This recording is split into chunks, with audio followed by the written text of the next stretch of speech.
Our crew with you for a long time today. It's a really fun celebration of football as we go around to training camps across the league. We're going live now to Browns camp, I believe. Now, really interesting quarterback battle there. We've heard a lot about Kenny Pickett and Joe Flacco. Of course, you've got everything going on with Shedeur Sanders as well, and we'll keep an eye on what Dylan Gabriel is doing too. So I believe we're going to stay here for just a minute. Let me know if that's what we're doing. Chanel, our producer. Okay, we're staying here. So when you look at this quarterback battle, Field, we'll start with you. You got a lot of familiarity with the guys they drafted, and Dylan Gabriel and Shedeur Sanders. Seems like the veterans, though, have a leg up. Are we going optimist, or are we going sort of like wet blanket? What do you want to be today? I want reality. I want reality. I don't want blanket. I don't want real ball. What you got? Okay, this is reality. I was talking with Dan before our show started today, and I was noting that, you know, on paper, this 2026 NFL draft class for quarterbacks looks very, very strong. We got strength in numbers, and we've got some real star power at the top. There's a part of me that thinks very strongly that we'll talk about this Browns quarterback battle as much as anything other than maybe Micah Parsons' contract dispute, depending on how long that lasts for the next 4.5, 5 weeks. There's a part of that also thinks that maybe the answer to the Browns quarterback situation is none. It's none of the four above, right? It's that they'll patch it together for a year. They have their own first-round pick next year and the Jaguars' first-round pick next year. That maybe the most important takeaway from all of this is that if none of them separates themselves, we have our eyes on quarterbacks, a la maybe Arch Manning and Sam Levitt and Lenore Sellers and others who are available, potentially Cade Klubnik from Clemson. What, Dan? Okay, you're looking at something. Somebody looks small. Gabriel looks small next to Joe Flacco. Now, Joe's 6'5", 6'6", 240. Here's my thing. If the answer's none, you better know that clearly it's neither of those rookies. Correct. I agree. And we've been asked this whole offseason, what should be the plan? Joe Flacco, for me, it wouldn't be. I know who Joe is. He's a good player. Joe is going to get us to, if I'm in Cleveland, 8 and 9. And we're not going to be in control of what we do with one of those in totality or those 2 first-round picks next year. I would be doing everything to see if Dylan Gabriel or Shedeur Sanders could be a starting quarterback for me to start this year, and then see if we struck gold. Because then we got a real shot for a quick retool next year. I agree. But that's what this year is about. Field is just saying the possibility exists that none of these guys are it. But there also is the possibility that one of the guys is it. But Schefter, my point is this. We know Joe Flacco and Kenny Pickett aren't it. We know that. As far as like the long-term starting quarterback guy, we know that those two guys Kenny Pickett, and I'm not saying, the chances are you're absolutely right. But what if Kenny Pickett is Baker Mayfield? What if Kenny Pickett is Sam Darnold? What if Kenny Pickett, who was a first-round draft pick, develops, like, I understand what you're saying.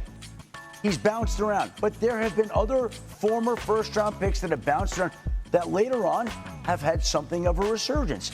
The chances are it won't happen. I got it. Right. But that's what this year is about. Like, let's see what he can do for Kevin Stefanski and see if there's any hope to rebound him to the type of talent and potential he has. Okay, he can't do it, no problem. We know what Joe Flacco is. You got to find out what the two rookies. You got to get some answers on these quarterbacks, and it could be that none of them are the answers, but that's why it is the most interesting room, in my mind, in the NFL this summer, the Cleveland Browns quarterback room, with those 4 guys. And Deshaun Watson not even mentioned in the conversation. Right. Lewis, the other thing about this is we've heard that Kenny Pickett, Joe Flacco kind of splitting first-team reps. We'll keep an eye on today as you're looking at live practice right now, who actually takes the first-team reps. How do you get enough reps for these guys? You don't. Right. That's the problem. See that's where, like, a lot of this it's just flapping your jaws and just talking here when we're saying, well, they got to find out. Quite honestly, you don't have time to find out in a nice, fair, like, balanced, organic way, because you're trying to get ready to, like, play the season, right? So there's only so many reps to go around, and it's not like practices are the same way they used to be when I played. I mean, these guys basically practice once a day, okay? And so, I mean, it's like you don't have enough reps. And see, here's the thing. Like, to me, it feels so much like they've already almost like kind of boxed themselves into the fact that, look, we have so much draft capital a year from now that we don't really, you know what, if it works out, if we struck gold, great. If we don't, that's fine, because you know what, we have all this draft capital next year, and one of those guys next year is bound to be a franchise quarterback. So, hey, it is what it is. And you know what's interesting? Look, the Dylan Gabriel, Shedeur Sanders thing, I was just talking about this just the other day on radio. The front office, having been in this situation for 11 years, you really think that the front office is sitting there going, look, we drafted Dylan in the 3rd, we drafted Shedeur in the 5th. Do you really think they want to see the 5th round kind of like beat out the 1st round guy? I mean, the 3rd round guy? No, hell no, they don't want that to happen because it makes them look bad. Right. It's like, well, why didn't you pick them the opposite way? So there's so many biases that they're going to have to work through, and then they don't have a whole lot of reps to go around. This is a much tougher situation than it looks like. But if Shedeur outplays Dylan Gabriel, then that's the way it is. Like, then the 5 beats out the 3. True, if he gets enough reps in time to beat out the 3rd round. It's not like either one is a 1. It's a 5 and a 3 with 2 ones on deck. Yeah, that sounds great as we're sitting here. That sounds great. He needs enough reps to do that too, though, Adam. Well, he needs enough time to do that. With 4 guys, that's a problem. Exactly. That's where I'm saying, like, this is not a very easy situation. With 4 guys practicing and reps kind of being minimal for all of them, it makes you feel like, and maybe this is a misread, Schefter can probably correct me, makes you feel like there's a pretty decent chance that Joe Flacco or maybe Kenny Pickett, those are the 2 likeliest week 1 starters. Absolutely. Joe Flacco, he's had a million practices, he's been in this system previously, he's familiar, he's probably the favorite to start in week 1. And then it kind of feels like this. Listen, if they start 4-1 with Joe Flacco, and I don't know how likely that is, he'll keep on playing. But you just work your way through the order, right? Joe Flacco plays, and if you struggle, Kenny Pickett's turn, just keep going. You know what you like about that? The head coach and the general manager got to win, though. Like, that seat is not cold, and they know that. They know that, and I think highly of both of them. Yeah. But they can't go through another season of like.